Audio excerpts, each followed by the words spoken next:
क्या लगा? रॉकी मर गया?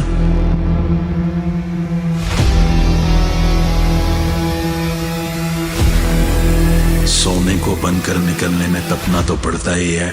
KGF 3 ने ऑक्सफोर्ड डिक्शनरी में वायलेंस शब्द के मतलब ही बदल डाले हैं। रॉकी भाई सिर्फ भाई नहीं, सबके बाप थे, जिसकी वजह से वायलेंस शब्द को भी पता चला कि उसका भी कोई अस्तित्व है। अभी साउथ और बॉलीवुड इंडस्ट्री में जितने भी क्लैश चल रहे हैं, जो कोई किसी का रिकॉर्ड तोड़ रहा है या बना रहा है, उन्हें अभी मजे करने दो, क्योंकि अभी उनका टाइम है। पर जब इन सबके डैडी आ जाएंगे, घड़ी टिक टिक करना भूल जाएगी और फिर सारे रिकॉर्ड्स होंगे rest in peace. KGF chapter 3 में खून खराबे का लेवल बहुत बढ़ने वाला है और इसका हिंट भी चैप्टर 2 में दिया गया है, जब प्रकाश राज कहते हैं कि खून से लिखी हुई कहानी है, स्याही से नहीं बढ़ेगी। अगर आगे बढ़ाना है तो फिर से खून ही मांगेगी। इसका मतलब है अब खून के समंदर बहाए जाएंगे। चैप्टर 2 के एंड में समंदर में कूद गए रॉकी भाई और लोगों के दिलों की धड़कन बढ़ने लगी। पर यह सब कुछ प्री प्लान्ड है। चैप्टर 1 में एक सीन था जब छोटा रॉकी एक शिप पर जैसे खड़ा था, बिल्कुल उसी स्टाइल में चैप्टर 2 में बड़ा रॉकी भी खड़ा था।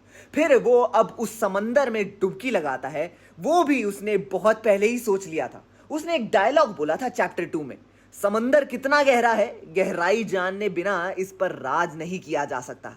तो उसी समंदर की गहराई जाननी थी, क्योंकि उसके पास जितना सोना था उसे छुपाने के लिए समंदर जैसी जगह की जरूरत थी, क्योंकि वो वहां पर सेफ था। वैसे Spanish thriller series money heist के एंड में अंडर वाटर जितना सोना दिखाई देता है, वो तो कुछ भी नहीं था। उससे भी ज्यादा सोना रॉकी के पास था जब वो पानी में डूब गया। पर वो दुनिया भर का सोना नहीं था, क्योंकि जब वो मरेगा तब उसके पास दुनिया भर का सोना होगा। वो भविष्यवाणी पहले ही हो चुकी है, और अगर वो चैप्टर 3 लेकर आ रहा है, इसका मतलब वो जिंदा है और ये दुनिया भर का सोना नहीं है। अब वो इंटरनेशनल मार्केट में पहुंच चुका है, ग्लोबल लेवल पर उसका बिजनेस होगा और लोगों को अपने अंदाज में बिजनेस करना सिखाएगा। तब उतना पैसा उसके पास आ ही जाएगा। वैसे प्रभास की फिल्म सालार जो KGF यूनिवर्स में ही बनाई जा रही है, उसके साथ रॉकी का कनेक्शन है, ऐसा कहा जाता है। जब चैप्टर 2 के कैरेक्टर अधीरा को और सालार के विलन में वरदराजा मन्नार यानी पृथ्वीराज सुकुमारन के कैरेक्टर को दिखाया गया, तो उसे कुछ लोग अधीरा का बेटा या कोई मोहरा कहने लगे। मतलब जिस तरह से सालार के टीजर में लायन, हाथी, चीता ये सब कुछ बताया जा रहा था, तब हाथी मतलब गरुड़ा था, लायन मतलब अधीरा, और अधीरा के पास जो लायन जैसी अंगूठी थी, वैसी वरदराजा के पास भी थी। तो क्या अधीरा और वरदराज में कोई कनेक्शन है? आप हमें कमेंट बॉक्स में अपनी राय जरूर बताएं और देखते रहिए हमारा चैनल पॉलीग्राफ स्टूडियोज।